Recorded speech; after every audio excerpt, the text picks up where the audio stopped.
ایک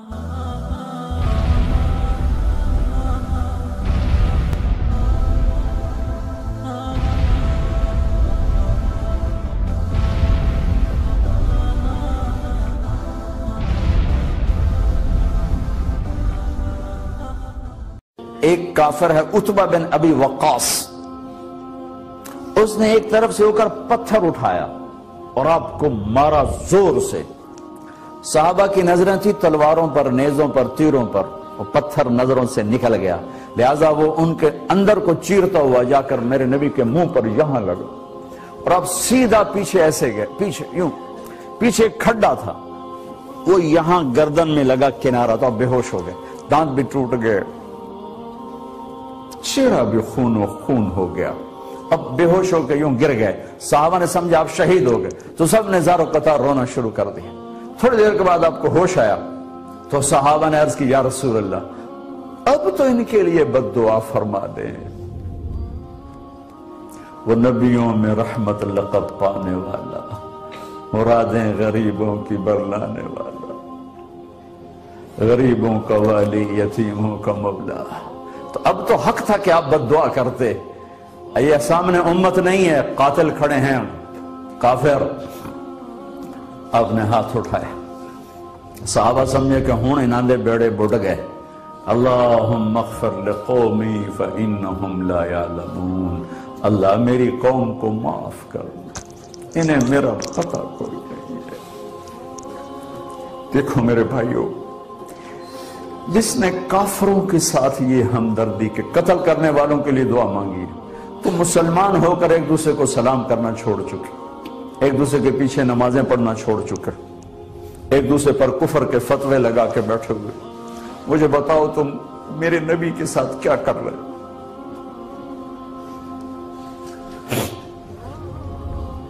وہ تمہیں فرقوں میں بانٹ کر گئے تھے یا امت بنا کر گئے تھے؟ کیوں اس نادان کھیل میں اپنی زندگی برباد کرتے ہو؟ کیوں نہیں مسلمان بن کے رہتے ہو؟ اس امت میں اختلاف شروع سے ہے، ہمیشہ رہے گا، یہاں تک نہ جاؤ کہ ایک دوسرے پر کفر کے فتوے۔ جنت میں کون جائے گا؟ سنیوں نے کہا وہابی کافر، وہابیوں نے کہا سنی کافر، بریلیوں نے کہا دیوبندی کافر، دیوبندیوں نے کہا بریلوی کافر، شیعہ نے کہا سنی کافر، سنی نے کہا شیعہ کافر۔ جنت میں کون جائے گا؟ کچھ تو بھائیو میرے نبی کی محنت کی قدر کرو۔ میرے نبی تو غیروں کو اپنا بنانے آئے تھے، ہم نے اپنوں کو غیر بنا دیا۔ جو نفرت کی آگ وہاں بھڑک رہی ہے، یہاں مت بھڑکاؤ۔ جاؤ میرے دیس میں دیکھو کتنے سر کٹ چکے، کتنے سہاگ اجڑ گئے، کتنی مائیں بے آسرا ہو گئیں، کتنی جوان بیٹیوں کی مانگ ویران ہو گئی۔ کیا اسی کا نام اسلام ہے؟ اسی کا نام عشق رسول ہے؟ اسی وہ دین کہتے ہیں۔ ایک دوسرے کی مسجدوں میں نہیں جاتے ہو، ایک دوسرے کے پیچھے نمازیں نہیں پڑھتے ہو، جنت کے ٹھیکیدار بن گئے ہو۔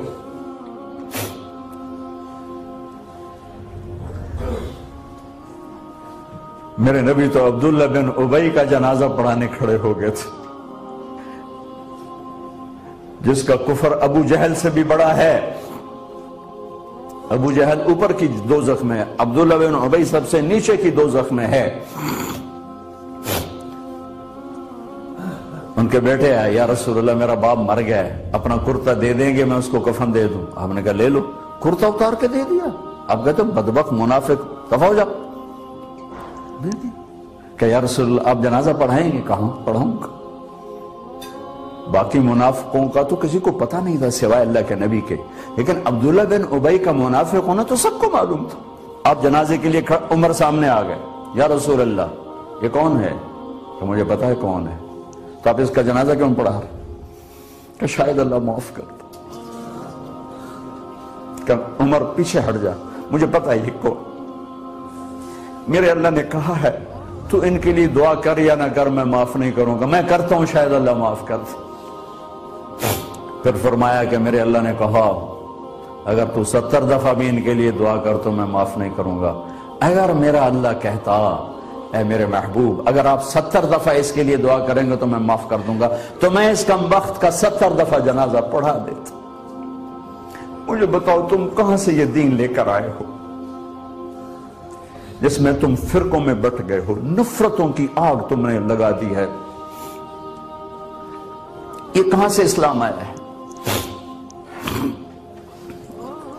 میں تمہیں اللہ اس کے رسول کا واسطہ دیتا ہوں، امت بن کے رہو، مسلم بن کے رہو، کوئی گنجائش نہیں، اپنے اپنے عقیدے پر پکے رہو، دوسرے کے لیے گنجائش رکھو۔ کیوں اس قدر ظلم و ستم ڈھائے ہوئے ہیں؟ میں نیا تبلیغ میں گیا، کالج سے نکلا، ہماری جماعت ایک گاؤں میں گئی، ایک مسجد میں، تو امام صاحب آئے، ہمیں ماں بہن کی گالیاں دی اور ہمارے بستر اٹھا کے باہر مسجد دھوو، کتے اندر واڑا ہے۔ میں حیران پریشان، میں تو کوئی نہیں جانتا تھا کہ مذہب کیا ہوتا ہے، فرقے کیا ہوتا ہے، میں تو کالج میں گانے والا تھا، ناچنے والا تھا، جنید جمشید کی طرح، مجھے تو دین کا پتہ تبلیغ سے پتہ چلا۔ میں حیران پریشان کہ یہ مولانا صاحب کہہ رہے ہیں کہ یہ گستاخ رسول ہیں، اور مسجد دھو دو، باہر کھڑے ہو، یہ مسجد میں کھڑے ہو کر ماں کی گالی دے رہے ہیں، بہن کی گالی دے رہے ہیں، تو پھر معیار دین کیا ہے؟ اتنی نفرت، اس قدر دوریاں۔ اگر ہم کافر تھے تو ہمیں گلے سے لگاتے، ہمارے نبی کی طرح ہمیں کھانے کھلاتے، ہمیں پانی پلاتے، پھر ہمیں بات سمجھاتے، لیکن ماں بہن کی گالیاں، مسجد میں کھڑے ہو کر، امام مسجد۔ ہم پنجاب کے زمیندار ہیں، گالی دینا ہماری سرشت میں ہے، لیکن مسجد میں کانپ جاتے تھے کہ کسی کو الو کا پٹھا بھی کہہ دیں۔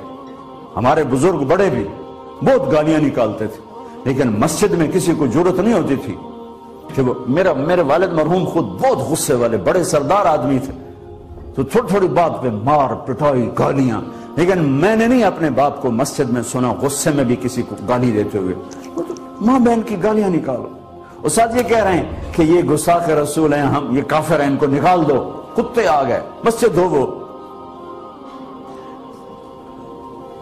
میرے نبی کے دور میں تو کافر آ کے مسجد میں ڈر رہتے تھے۔ میرے بھائیو، جو میں عرض کر رہا ہوں، میں اپنا دکھڑا بیان کر رہا ہوں، اس کی سنگینی کو سمجھو۔ یہ پاؤنڈ ڈالر نہیں بچائیں گے جب ہم آپس میں ٹوٹ جائیں گے۔ اللہ نے مجھے دنیا میں پھرنے کا موقع دیا، بار بار دیا، اسی تبلیغ کے سلسلے میں۔ سب سے زیادہ میں اسپین میں جا کے دکھی ہوا، اور میرا دکھ یہ نہیں تھا کہ ہماری یہاں 800 سال حکومت تھی اور ختم ہو گئی، میرا دکھ یہ تھا، میں اس پہ رویا مسجد قرطبہ میں کہ جس وجہ سے اسپین تباہ ہوا، وہ ساری وجہ میرے دیس پاکستان میں موجود ہے اس وقت، اور ہوش نہیں ہے کسی کو۔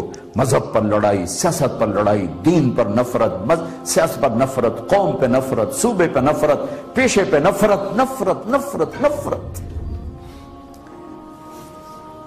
میرے نبی نے پوچھا اسلام کا سب سے مضبوط عمل کیا ہے؟ صحابہ نے کہا نماز، آپ نے کہا نہیں۔ صحابہ نے کہا جہاد، آپ نے کہا نہیں۔ صحابہ نے کہا روزہ، آپ نے کہا نہیں۔ صحابہ نے کہا حج، آپ نے کہا نہیں۔ کہ یا رسول اللہ پھر آپ بتائیں؟